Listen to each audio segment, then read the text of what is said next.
अस्सलामुअलैकुम। SMTV global के साथ मैं हूं आमना अनफाल। सबसे पहले news headlines.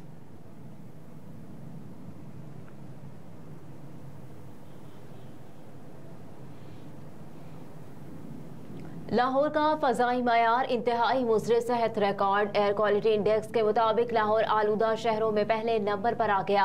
Air quality index में इसका फ़ज़ाई मयार 290 रिकॉर्ड किया गया।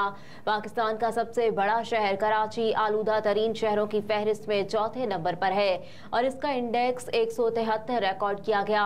दुनिया के आलूदा तरीन शहरों में भारतीय दारुल हुकूमत नई दिल्ली दूसरे नंबर पर है। इसका एयर क्वालिटी इंडेक्स 210 रिकॉर्ड किया गया। 151 से 200 दर्जे तक आलूदगी मुज़र्रिह सेहत होती है। 201 से 300 दर्जे तक आलूदगी इंतहाई मुज़र्रिह सेहत होती है, जबकि 301 से ज़ायद दर्जा खतरनाक आलूदगी को ज़ाहिर करता है।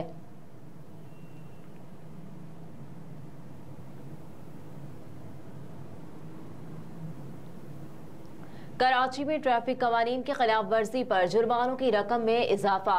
ट्रैफिक पुलिस हुकाम के मुताबिक ट्रैफिक चालान की रकम में इजाफे की मंजूरी दे दी गई। नए जुर्माने का इतलाक 1 नवंबर से होगा। हेलमेट ना पहनने वाले मोटरसाइकिल सवार को 500 रुपए जुर्माना अदा करना होगा, जबकि वन वे की खिलाफ वर्जी करने वाले गाड़ी के ड्राइवर को 3000 अदा करना होंगे।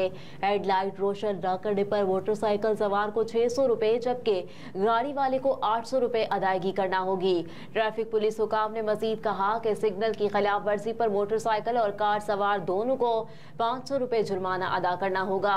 ड्राइविंग लाइसेंस के बगैर मोटरसाइकिल चलाने वाला 1000 रुपए जबकि कार ड्राइवर 1500 रुपए भरेगा।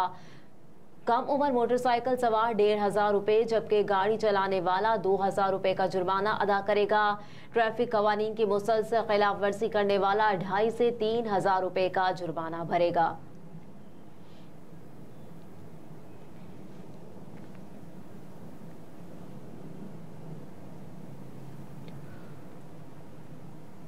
पीपल्स पार्टी को लेवल प्लेइंग फील्ड पर एतराज नहीं करना चाहिए, जो कभी मिली ही नहीं। पीपल्स पार्टी के सीनियर रहनुमा और साबिक वज़ीर आज़म यूसुफ रज़ा गिलानी ने शिकवा करते हुए कहा कि पाकिस्तान पीपल्स पार्टी को लेवल प्लेइंग फील्ड का एतराज नहीं करना चाहिए। एहतसाब अदालत के बाहर मीडिया से गुफ्तगू के दौरान यूसुफ रज़ा गिलानी ने कहा, आइंदा इंतखाबात का फैसला अवाम करेंगे। मीडिया से गुफ्तगू के दौरान एक सहाफ़ी ने यूसुफ रज़ा गिलानी से सवाल पूछा कि आजकल जो कुछ तहरीके इंसाफ के साथ हो रहा है, इस पर क्या कहेंगे। इस सवाल के जवाब में साबिक वज़ीर आज़म ने कहा कि जो मामलात अदालतों में हैं, इनका फैसला अदालतों को ही करने दे।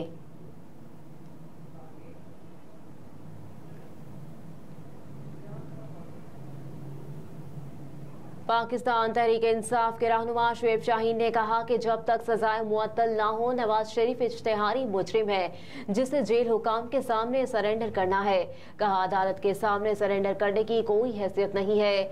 पंजाब की निगरान हुकूमत ने अल अजीजिया रेफरेंस में साबिक वज़ीर आज़म और मुस्लिम लीग नून के कायद नवाज शरीफ की सजा मुअत्तल कर दी थी। निगरान पंजाब काबीना ने सर्कुलेशन के जरिए सजा मुअत्तली की मंजूरी दे दी है। निगरान वज़ीर इत्तलात आमिर मीर ने नवाज शरीफ की सजा मुअत्तली की तस्दीक कर दी। आमिर मीर के मुताबिक निगरान काबीना ने आईनी इख्तियारात इस्तेमाल करते हुए सजा मुअत्तल की। क्रिमिनल प्रोसीजरल कोड के सेक्शन 401 के तहत नवाज शरीफ की सजा मुअत्तल की गई।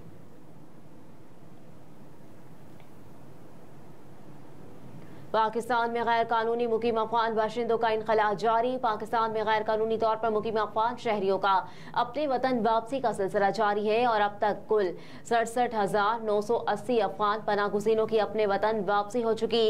अफगान शहरी बजरिया तुर्कुम और चर्मन बॉर्डर अपने मुल्क वापस जा रहे हैं। 24 अक्टूबर को 3185 अफगान बाशिंदे वापस अपने मुल्क चले गए।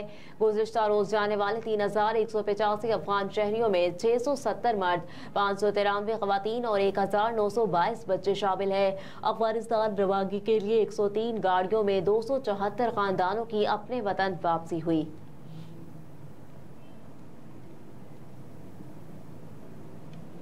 इसराइली कार्रवाइयाँ वसी और ज़्यादा खतरनाक तनाज़े की सूरत इख्तियार कर सकती हैं।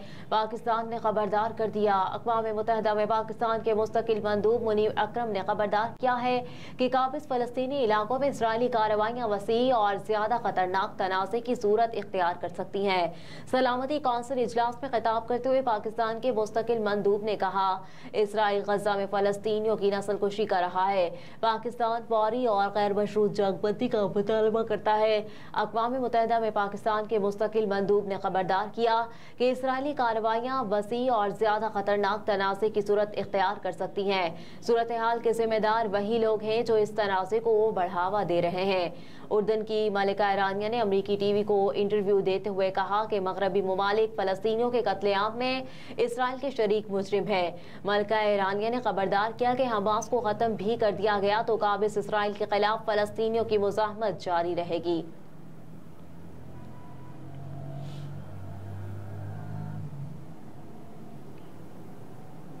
मिस्र की रफा क्रॉसिंग से इमदादी सामान के 20 ट्रक गजा में दाखिल न हो सके। बरतानवी खबर एजेंसी के मुताबिक आज देर गए आरसी जंगबंदी के बाद इमदादी सामान के 8 ट्रक मिस्र की रफा क्रॉसिंग से गजा के लिए रवाना किए गए। इससे कबल अक़वाम मुत्तहिदा के सेक्रेटरी अंतोनियो गुतेरेस ने सिक्योरिटी कौंसिल के इजलास से खिताब करते हुए कहा था कि हमास हमलों को फ़लस्तीनियों को इज्तिमाई सजा देने का जवाब नहीं बनाया जा सकता। कहा कि गजा में भेजी जाने वाली इमदाद ज़रूरियात के समंदर में एक कतरे के बराबर है। इमदाद पाबंदियों के बगैर भेजी जानी चाहिए। शहरियों की हिफाजत और एहतराम के बुनियादी उसूल से इसका आगाज किया जाए। अंतोनियो गुतेरेस ने दो टोक अल्फाज में कहा कि हमास के हमले खला में नहीं हुए, फ़लस्तीनियों को 56 साल हब्सज़दा कब्जे का शिकार बनाया गया।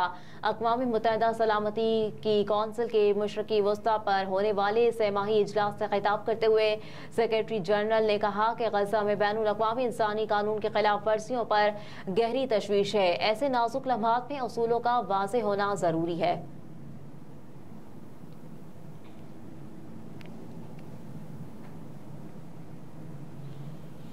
स्टेट बैंक की जानिब से बैंकों पर करोड़ों रुपए के जुर्माने। स्टेट बैंक ऑफ पाकिस्तान की जानिब से जारी बयान के मुताबिक जुलाई से सितंबर के दौरान 4 बैंकों पर जुर्माने किए गए। स्टेट बैंक के मुताबिक रवा माली साल की पहली छमाही में बैंकों पर 8 करोड़ 31 लाख रुपए के जुर्माने आयद किए गए। स्टेट बैंक की जानिब से बैंकों पर जुर्माने ज़र मुबादला और बैंकिंग खदमात के अहकामात की खिलाफ वर्जी पर किए गए।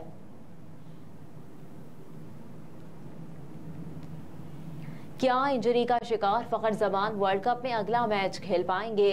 पाकिस्तान क्रिकेट टीम के ओपनिंग बैटर फ़खर जमान घुटने की इंजरी के बाद तेजी से सेहतियाब होने लगे। ज़राए के मुताबिक फ़खर जमान घुटने की इंजरी से तेजी से सेहतियाब हो रहे हैं। फ़खर जमान आज शाम ट्रेनिंग में हिस्सा लेंगे और इस दौरान उनकी फिटनेस का जायजा भी लिया जाएगा। ज़राए के मुताबिक फिटनेस और ट्रेनिंग सेशन के बाद फ़खर जमान की अगले मैचेस में दस्तयाबी के हवाले से फैसला होगा। पाकिस्तानी टीम एक रोज मुकम्मल आराम के बाद आज शाम चिदंबरम स्टेडियम में प्रैक्टिस करेगी, जबकि जनूबी अफ्रीका की टीम आज चेन्नई पहुंचेगी।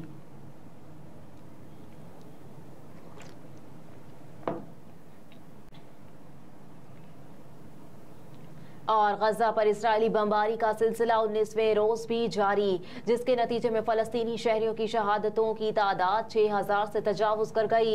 अरब मीडिया ने फलस्तीनी वजारत सेहत का हवाला देते हुए बताया कि इस्राएली बमबारी से अब तक 6055 फलस्तीनी शहीद हो चुके, जिनमें 50% से जायद बच्चे और खवातीन हैं। रिपोर्ट के मुताबिक इस्राएली जारहियत के बायस जख्मी होने वाले फलस्तीनियों की तादाद 15143 तक पहुँच गई।